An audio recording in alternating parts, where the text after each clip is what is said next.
what does Quebec, Kempton Park, Newcastle, Soweto, and I was going to say Port Elizabeth, but we all know Port Elizabeth is now Quebec. So what does all of these cities have something in common? Yes, they have something in common that you should be learning about. In this video today, I am going to introduce to you one of my mentees, and you are going to get the insight of a coaching session where one of the days he actually doesn't know that we are going to be broadcasting this to you, to everybody else. So you're getting the inside of what actually happens in some of our coaching sessions. And this guy here that I'm introducing to you, ladies and gentlemen, I met him not so long ago. However, I did mention Kempton Park, Newcastle, Soweto, Quebec. He is now investing in all of these places, not just because that he's working with me, just because of what you are going to hear in this video. It is I, TJ. Welcome. Hello, how long have you known me, and what made you to be here actually? Evening, colleagues. I think I've known you for like 5 years or so, or 4, I think 4 years or 5 years so. But I think we only started to work together last year, this year early. So it's been a few months that we have officially been working together. Literally a few months, yes. Few months. I think less than 6 months that we've been officially working together as a mentor and mentee. But I've known you I think the years where you won the property investor of the year property at the Sapin. So from those years, yeah. Okay, good. What's your background, Pheello? What do you do? I work I work for the regulator, financial regulator. My background is I work as a business analyst, project manager in IT space. My biggest experience in that it's in the banking space. So banking, can I say it's my core, but I think playing the business analysis, project management in the IT space, in those environments. Cool. And property, what's the idea? Why are you going into property? I mean, but well, I don't want to say why you're going into property, because when you came to me, you were already doing property at the time. Yeah. Yeah, I had already started. So property for me, it has never been about making money. Also, when I started, can I put it that way? Because my first property I bought 2006, when it was just about getting shelter. I'm from Alex. My grandmother is from a small town in Northern Cape called Pampurstad. So for me, the dignity of having a shelter has been the first thing that pushed me into property. So when I got to the first property, then I think having a father who always said, try and be responsible with your money, but not telling you what to do. I think a year before then, I'd crashed my 4 months car, written off. So I said, well, let me wait with cars. This house is empty. So I had to focus on the house, but the focus kind of extended when I realized that there's a need for backrooms. And I just said, let me just do backrooms. And I think before even I finished, they were all taken out, those backrooms. So that's when I started with my first property. Okay, where's that property? In Protea, so it's still there. It's actually helping to fund some of the deals now. So it has been a good investment, because now, I had it, I held on to it. Now it's, some of the things that we are doing, we are tapping into those property, in that property and others, to kind of help fund or finance the legal cost and all the other costs of the current good deals that one is doing now. Okay, cool. Recently, you started on here, like many of us here that are on this journey. And the first time round we met, and I was like, are you doing this on your own? How are you married? And are you doing with the missus? And you said to me, yeah, we're doing it with the missus, but you know, you're always going to be seeing me. And the dynamics of the conversations about doing this with your wife, I understand you got 3 kids. Is it 2 girls, 1 boy? Yes. Yes. Right. 2 girls, 1 boy.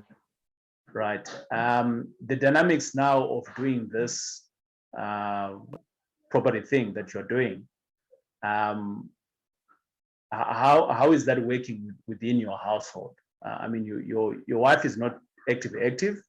You are the one who is active, forward runner, so to speak. So those conversations of this is what we need to do, because the reason why I'm asking this, Pheello, is that some of us that are on the call right now, that's our challenge. We want to do this, but we actually, our partners don't get it. And for you, you have a few properties now, so which means that you and your wife, you're getting it, and now you're doing it. Yeah. So thanks for that, because I think that's been the backbone of being able to take this direction. Because I always say the biggest stress we get as people, it's from home. Because if there's no stress at home, there can be noise outside. But when I get to my home, I just lock and block the noise out. But if the noise is inside, it's difficult to ignore it. You know, so meaning that if the pressure to do whatever, you know, buy that expensive car, move into that suburb, comes from the inside, it's difficult to kind of, you know, maneuver and block it outside. So I've been blessed with my wife, because I think we have the same background, you know, kind of grew up in a certain way. So having shelter has been the biggest thing for us. But secondly, she managed to buy into the vision, but obviously it was never a 1-day thing, 2-day thing. But I think with time, she kind of saw and realized what property can do and what we are building here for our kids that we never had, you know. So once she kind of bought into that, it made things easy. You know, it made things easy that, I mean, like, you know, our main house now is being rented out. We moved into a smaller space, because I think one of the first conversations we had, me and you, and which is quite true for most investors, whatever industry you are, or business people, is to say, you must start by your own sacrifice. So what are you willing to cut? You can't have your cake and eat it at the same time. So, you know, that discussion has been easy with my wife, because, you know, after we seeing the first deal and how it came about, and already the prospect of that, you know, already we are extending wherever we are in terms of the lease, where we are renting a very smaller house that we're paying almost 1/3, you know, not even a quarter of our bond. So literally that is kind of allowing a cash flow kind of in the house for us to go and play out. So making such sacrifices becomes much easier when you found somebody who buys into the vision. Then it makes it easy, because then you don't have to explain to the world out there why you moved in from that bigger, nice house to a smaller one, because the wife understands, and when mommy understands, the kids will ultimately understand. So yeah, I don't know if I've answered your question. Yeah, you have. And yeah, so if anyone else has got questions for Pheello, in the chat there, let's ask him the question. Right. So Pheello, the reason why I actually wanted to have a conversation with you is because you shared a win, and I'm just gonna share my screen here, and this is Pheello and his family. So Pheello sent me this picture, and he says, TJ, I've just taken my family to go and see our property. So this property just registered recently and things like that. And then I was trying to figure out, I can see this one is a girl, this one is a boy. But this one here, is this a boy or a girl? But the colors are, I think, yeah, nah, this is a girl. And that's why I started like that. Yeah, and that's why I took the idea of, oh, I think it's a girl. Yeah. But there you are, and this is now your deal, your first deal that we are working together. Yes. But you are unlocking funds from another property that you had. releasing some money into your existing property that you've got. Where is this property? Where is it based? This one or the one that I'm releasing funds from? No, this one here, the one where you were showing off here with your family and yeah. Okay. This is in PE. This is the one we just got now. The strategy, the student accommodation. So yeah, this is in Gqeberha Central. This is in Gqeberha Central.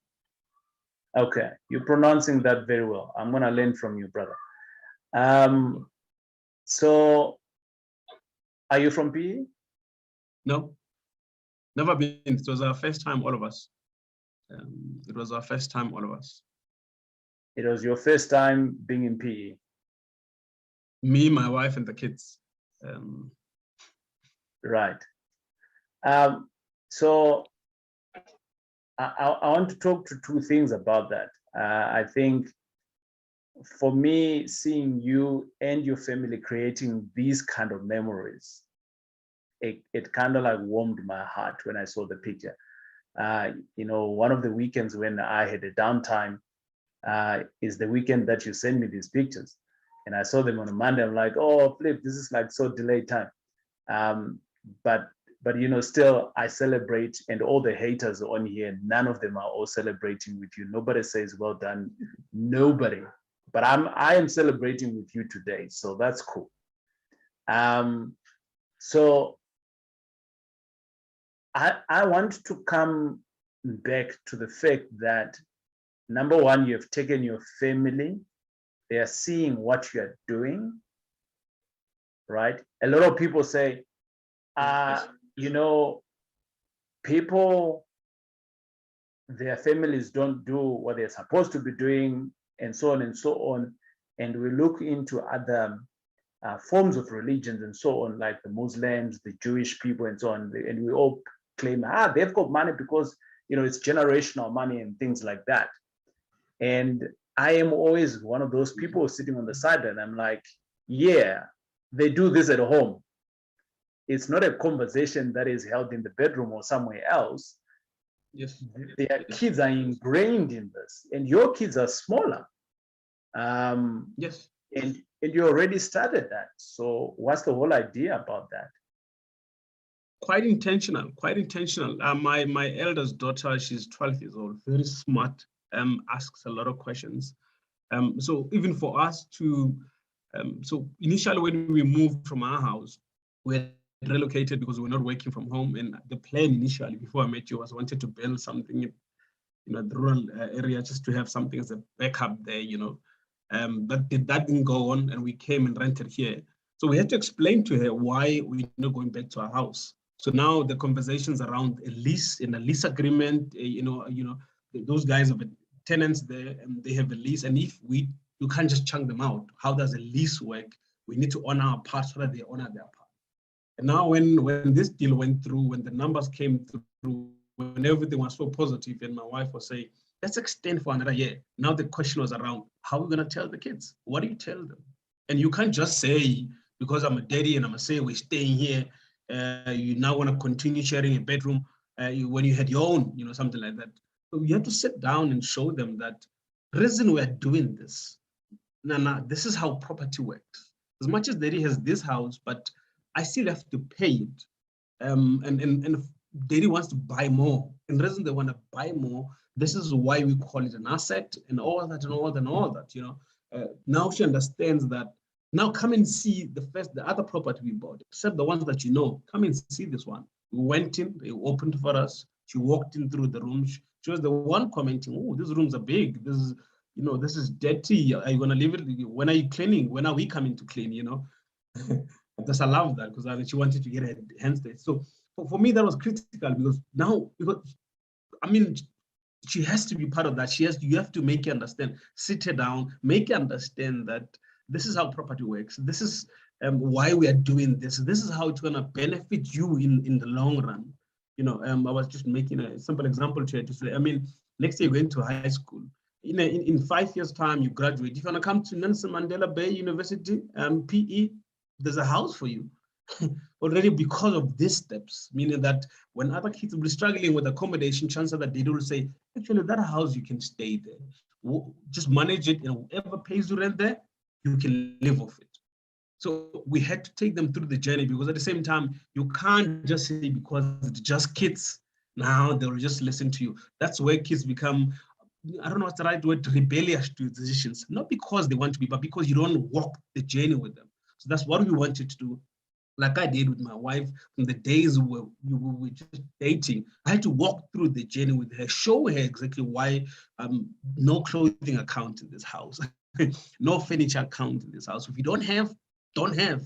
Save money when buy. Even if you buy secondhand and you fix, that's it. Because the day what we do is, when the time comes to buy important things, we don't want to get to a point where they say you're not a good credit, person type of stuff. So with that journey I walk with my wife, I'm walking that with my kids.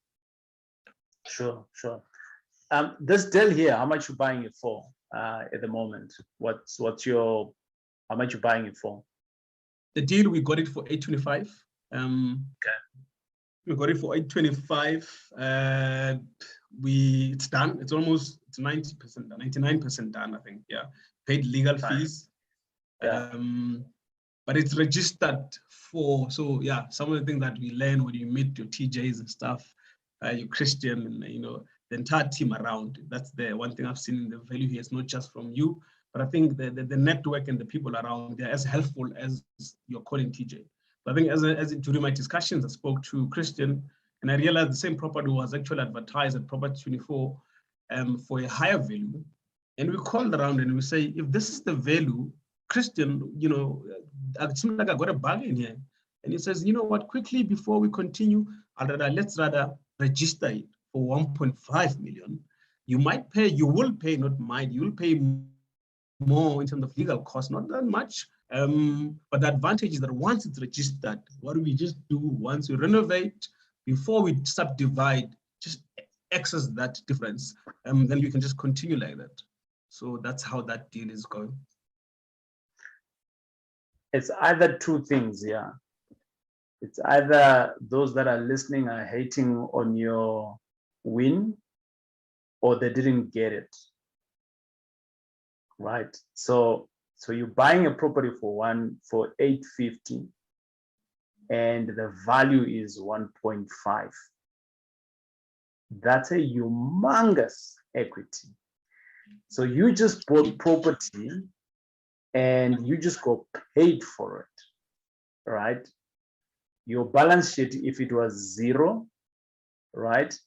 850 minus 1.5 million, your balance sheet has just changed. Yes, there is the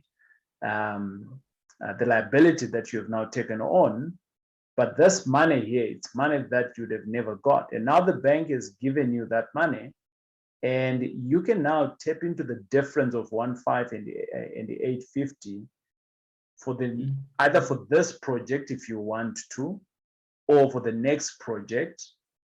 And that's amazing. Well done on that. I mean, Thank you.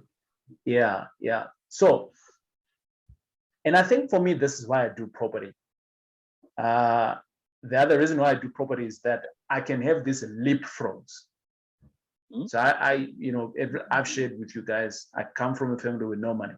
So I'm chasing for money. That's what I'm doing. But if I can be able to get some asset that can leapfrog me, because if I was going to work today, it would have taken me a couple of months or even years to get the difference of 1.5 and 850. That's a lot of airtime I would have bent with an employer or anything like that. But you managed to get that in one single deal. So one deal. So that's well done. The next question that I want to ask of you, Pheello, is I recalled very well on our first deal when I took my family to our first property. My missus was extremely ecstatic, and it kind of like lived on for a few other days. So, and she kept on, sending me food. She normally doesn't do that, and she was running a bath for me, but it soon died. So what has been your experience getting to this space? It's not your first one, yes, but it's a different town. It's a different strategy that you guys are going on to. What's the mood like in your family in general right now, especially for the fact that all of you guys went there, road trip number one, and new town number two, new strategy, and obviously now this property is an exciting one. My wife's birthday. So the day we went to take that picture, it was my wife's birthday. So it was a birthday gift to mommy. So yeah. Oh, sneaky. All right. But that doesn't mean that you mustn't still be buying a proper birthday present. You wanting sneaky. I see you, brother. I see you. But well done. Any questions, guys, that we would like to pose to Pheello? I did say let's throw them into the chat. I want to ask Pheello the last question from me, and then we can go into the question. Are you making money on this property, brother? You bought it for 850, but you're going to refinancing it at 1.5. Are you going to be still be able to make some cash flow? Yeah, you're going to make profit. We're gonna make profit. We're gonna make profit on the first year. We're gonna even make a better profit because this is how it's gonna happen. Because of the university, Nelson Mandela University, the registration, accreditation actually closes a bit early. I think around May or so. So we're late for that. So the team from my student house, we're managing the unit, will be running for private students at a lesser rate than what we get at the universities, but still, when one runs the numbers are between 5 with all the other costs. I think on that property, we're going to put in about students, private students. So the numbers are quite positive, but the numbers will be way better because the equity, once it's accessed, then the structure at the back, when there's a bit of space there, to put in about 2 more bigger rooms, decent rooms, that we can increase the number of students in the yard. Now we'll be ready for accreditation. So meaning that now we'll get the university rates. I think this year's rate was about 3.5, 3.4. Now next year it's going for about 3.5. So you must understand the jump from, let's say now we're looking at teaching them 2.9, still on that 2.9, we are still okay. So are we making profit? We're gonna make a profit. It's gonna open other avenues because already as we speak today, I've just signed an OTP for a similar property on the same street. So when we were there, we saw another property on the same street, almost at the same price. And this time, this one, they're selling it. I don't know if this is an Afrikaans word or an English word, for stoot. So as is. So I was lucky that when I drove back on Monday, so the Doug, from one of the team members, I'm sure the guys will know or will know him. He was already that side going to check my property, how we're gonna work on it in terms of renovations and finish it. He quickly went to check the other property. Things are still all right. So for private students, yes, we are late. Few things we can do: security, biometrics, bit of cameras, bit of paint there and there. So we try to put in offer for that property. So the plan here is if the bank says yes, but give us, we approve at 90%. This one would have kind of re-advanced, and I can get my difference there and put it on the other property so that that one can also be going. Because I think I know the value in that street is about 1.5, 1.6. That property is definitely the same value. At 890 or 870, we're going to put an offer for 870. It's still going to be almost the same story as this one. 870 registered for 1.5. Currently, the guy is taking students, but we looked at the rooms are big, private students now, he's allowing them to dictate, that's the problem. So they're taking 2 big rooms. We want to just partition the rooms so that we can put in more students. The biggest thing that they want is privacy, it's not the size of the room. So from the 5-bedroom house, chances are that we're going to put in 10 students. I think we've been speaking to Doug to see how best we can make it. But even that one, it's going to be, I'm looking forward to it. I seem like I'm going to be a resident in Kabef. Well done, well done. So on our coaching sessions here, I think it was about 3 weeks or 4 weeks ago, we had a session around understanding an area when you are kind of like entering it for the first time. What do you need to do for you to be able to spot opportunities? And you have just proved what we were talking about then or discussing in that session. And you went there, you were there for one particular reason, to showcase the property to your family and to see the property for yourself. And then bingo, you were able to actually spot other properties in the same area. So now you're coming back not only with one asset, but you're now coming back with 2 assets. So well done on that. I'm going to go to the charts, guys. If there is anything else that you'd like to Pheello to clarify or ask, just drop it in the chat there. I am going to go in Pheello. Someone here says, well done, good work, brother. Yeah, I would have thought I would have seen a lot of good work. You're all jealous, like right now. I'm embarrassed. So if you were at the mastermind, I did say to you guys, we need to learn how to celebrate each other's wins, right? Because just like Pheello here, in some of these things, he's doing scared.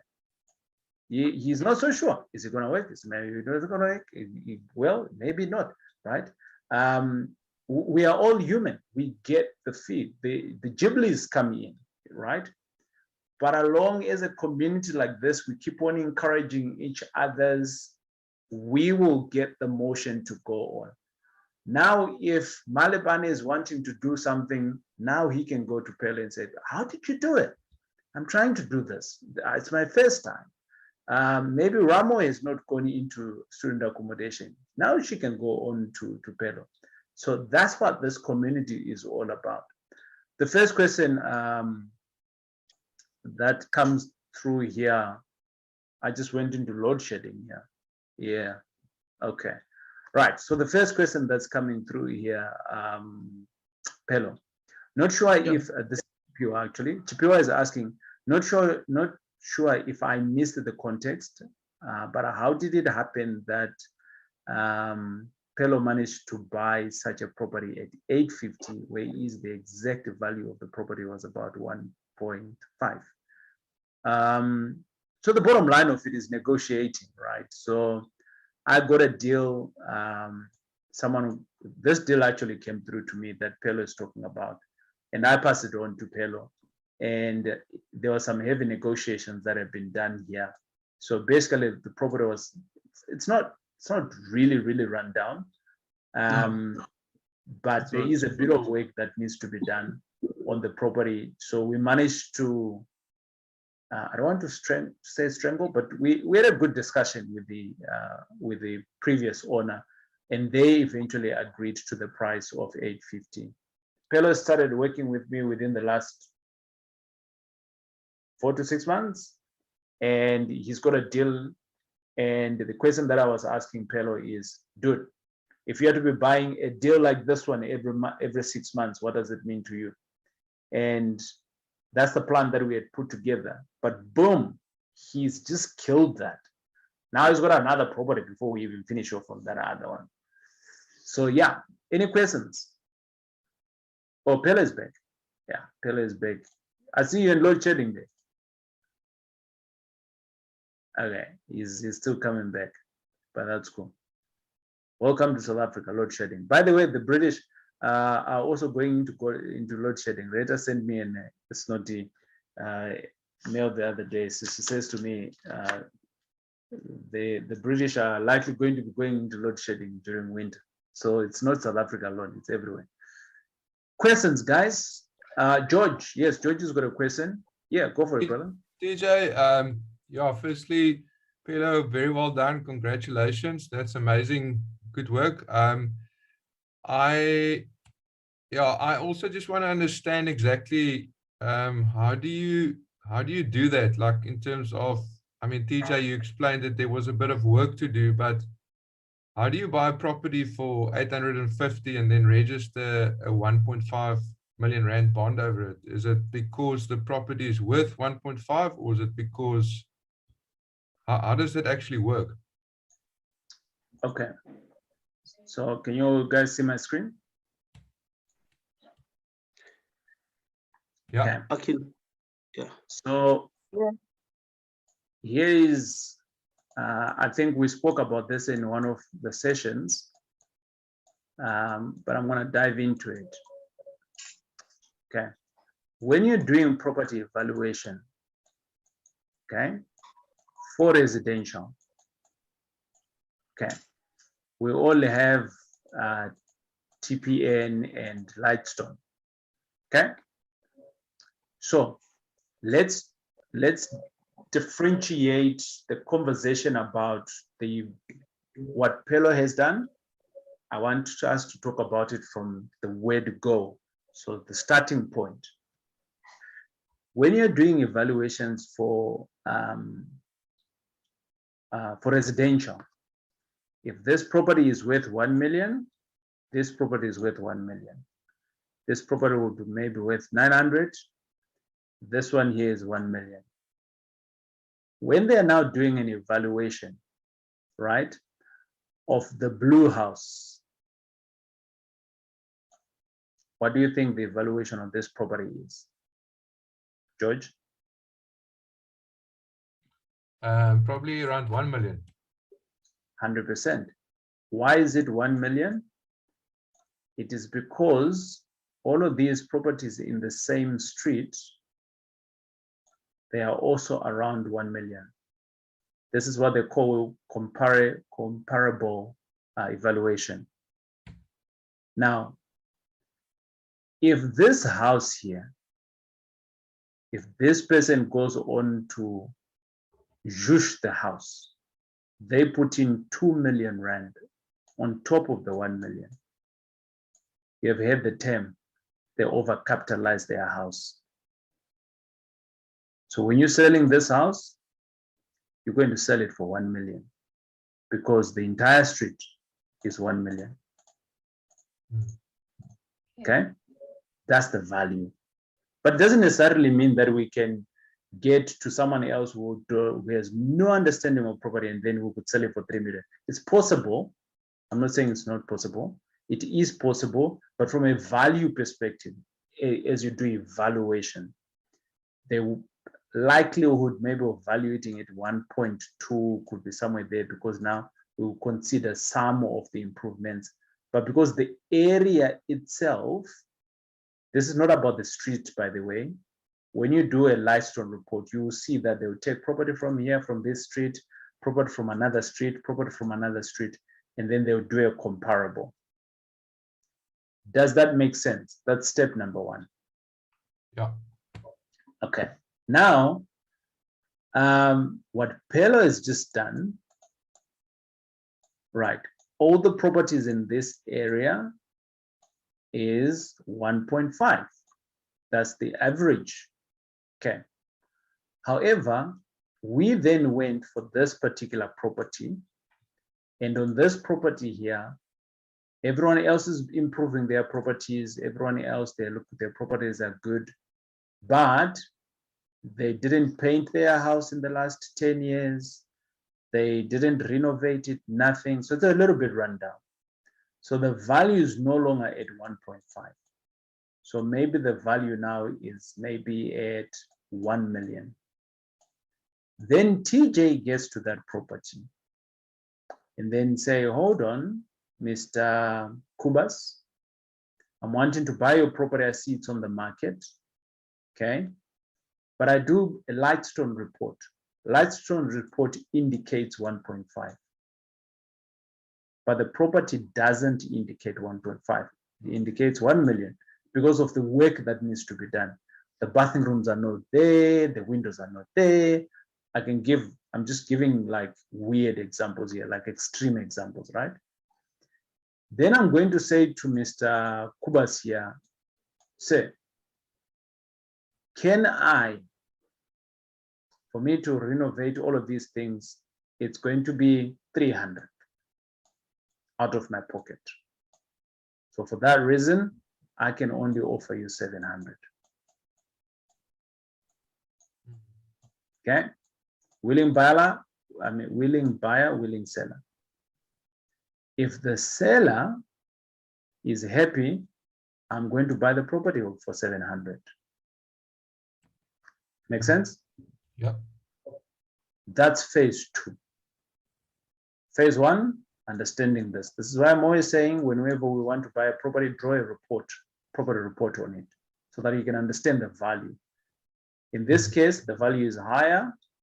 In most cases, the property is maybe priced higher than what the value is actually. So you can work this with the reports, you can work it to your advantage, or you can see whether you're being ripped off on the price. So the estate agent would say, actually, it's 2 million. And then the Lightstone report will give you an indication that this is 1.5. So you can object. I don't know, but I have goosebumps right now seeing such kind of people. A lot of people asked me a couple of years ago, and they were saying to me, TJ, why do you teach others? And for me, this is the reason why I teach others. I've got goosebumps right now with what is happening with Pheello's life, with Pheello's family. Anyone can do it. He's been sitting on the sidelines. The backstory for me of meeting Pheello is that he had known me for a little bit, and he was just following me around whilst I was doing my stuff. And eventually he took his business seriously. And he reached out and he says, TJ, let's do this thing.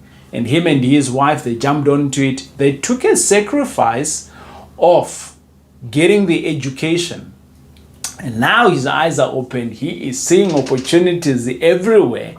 And not only that, but what I like about this is that his family also is beginning to see beyond what they have.